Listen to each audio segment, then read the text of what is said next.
তোরা কেমনে গ্রামে থাকবি আই সামু বুঝছস তোরে চাইলমু। এই টুলটু, মদন কাকা এটা না? এই তো মদন কাকা। এই তো মদন কাকা। কি রে এই মিয়া দিকে এমিয়েন। কি লাই কষ্ট কাম করছিস? আরে এদিকে আসেন না আপনি। আরে কাম করতে দেছ তোরা? এদিকে আসেন, আপনার লগে কথা আছে। কি ক? কথা হচ্ছে যে আমরা আইছি সরকারের পক্ষের তুন। হ্যাঁ কি লাই? সরকারে একটা উদ্যোগ লইছে যে যারা গ্রামের বৃদ্ধ লোক, আচ্ছা অসল দুর্বলতা আছে গায়ে। ইয়ারে আরেকটা রস চলো না। আমরা সঠিক মানুষের কাছে আইছি। আচ্ছা ঠিক আছে, হাত করা ঠ্যাং করা ঠিক আছে, এইটাই দরকার। সঠিক মানুষ। লেখো লেখো লেখো। আর আপনার নাম কি? আর নাম মদন। হুদয় মদন নাকি মদনের লাগে আর কিছু আছে? হুদা হুদা মদন। আচ্ছা কি লিখ লইব? আচ্ছা হ্যাঁ, দুটো লেখো। আর তোমার শাশুড়ি নামও লেখো। না না না, শাশুড়ির নাম লেখা যাবে না। কে? মহিলা মানুষ, আমাদেরকে সরকার পক্ষে লিখি তো লিখি তো দুগা সরকারের পক্ষে তো আইছে লিখি তো। আরে আপনি বুঝেন নাই, সরকারের পক্ষে তুমি আইলে কি হইছে? এদিকে বেডি মানুষের কোনো কাজ নাই, তো যা কাজ আছে সবগুলো বেডা মানুষের। পুরুষ মানুষের কাজ আছে, পুরুষ মানুষের দরকার, বুঝছেন? ঠিক আছে। কারণ সরকারের পক্ষে তুমি যারা অসল মাল যেগুলো আছে ওগুলো আমাদের দরকার, আমাদের ওদের নামে তালিকা করবার জন্য বলছি। আরো একটা রত চলে না ঠ্যাং বুঝছেন? করা। এই আমাদের প্রকল্প সম্পর্কে বলবো নাকি? হ্যাঁ বলি না।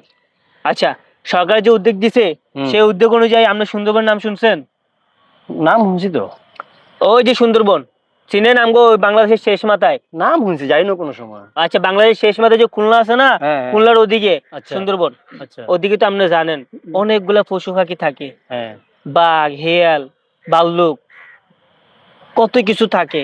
যারা মানুষের মাংস খায়, যারা মাংস খাইয়ে বাচ্চা থাকে, তারা কেউ খাওয়ান পাইতেছে না। আচ্ছা একেবারে উপাস মরতেছে, তো শুকাইয়া শুটকি হয়ে গেছে এদের মতন। কিন্তু এখন ব্যাপারটা হয়েছে যে সরকার উদ্যোগ নিছে যে ওদের জন্য কিছু করার। এবার সরকারের বিবেক খুলছে।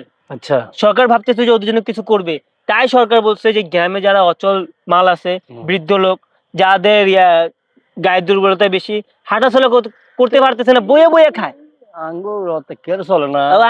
আমি বুঝছি, আমি আপনার কথা বুঝছি। তো ওদেরকে নিয়ে প্যাকিং কইরা ওই সুন্দরবনে যারা হিয়াল কুকুর থাকে, বাঘ ভাল্লুক, ওদের সামনে দিবার নাই। হ্যাঁ কি গো? আরে কাকা, আমরা লাভ আছে। নাম কাটো। আরে আপনি ব্যাপারটা বুঝেন না, নাম কাটতে না, আপনার লাভ আছে, আমরা পরিবারে উপকার পাইবো। আরে নাম কাটো। আরে কথা শুনেন, আমরা পরিবারে ফাইজলামি কর। অন্য কাকা দুর্বল ছিল। কি দুর্বল বেটা? অন শক্তি কেমনে হয়ে গেছে? না কোনো দুর্বল নাই। তোরা আইছো যে আমি মনে করছি তোরা সাইডের কিছু দিবি, সরকারি পক্ষে তো আইছোস তোরা। আরে লই না ওই বাঘ ভাল্লুকের খাওয়াইতি। ফাইজলামি করতে আইছোস? কাকা তো দুর্বল না, দুর্বল করা লাগবে, যেহেতু নাম উঠে গেছে আমগো কিন্তু দম লাগবে, না আমরা খাচ্ছি যাবো। স্যার ইনজেকশন বাইট কর, ইনজেকশন বাইট কর। তোরা কেমনে গ্রামে থাকবি আই সামু বুঝছস? তোরে চাইলমু।